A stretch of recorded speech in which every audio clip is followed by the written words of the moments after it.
Дашням гэж миний аав 1938 онд хэлмэгдэж баригдаад тэгээд 10 жилийн ял сонсож нэг 4 жил гарan шорон суусан юм да. Тэгээд гарч нутагтаа очсон. Тэгээд миний аав бол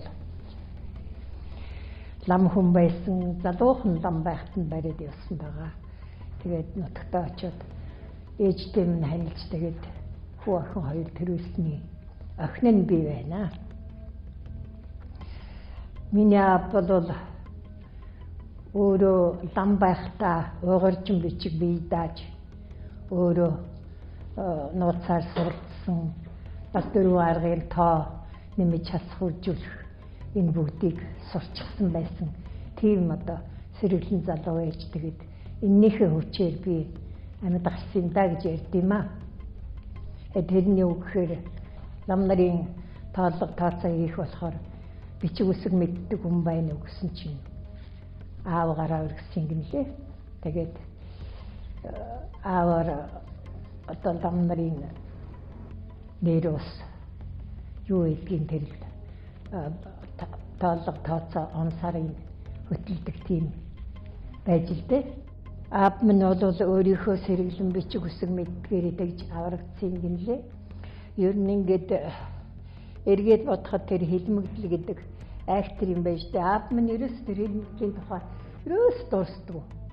Тэгээ аавын аав тэгээд ах дүү дам нар 10 гаруй дам нар бүгд хэлмэгдээ тэгээ явсан юм байна лээ.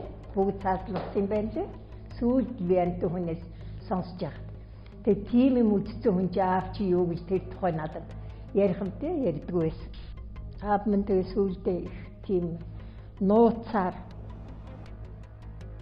нутгийн хөгжцүүлийг бүр одоо сүүлдээ бүр намайг театрын жүжигчин болцсон хойно нутаг руугаа л яваад өгөн зундаа.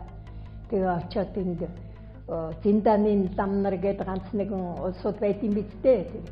Тэгээ тийм улсуудтайгаа нийлж уул аваа тахидаг, ном уншдаг тийм хүн байсан юм байна лээ. Надад бол ёстой ганц шиг майж таажгүй.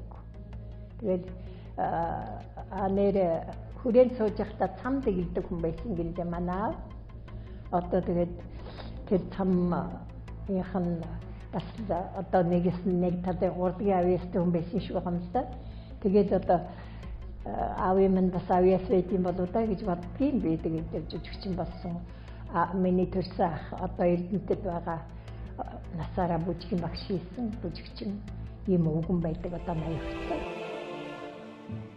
Халуун итгэл зөхөрсөн, хатан зүрх шархирсан, хар дарсан зүрх чигэн жилүүдийг хамаг монголчууд бүү мартахтун.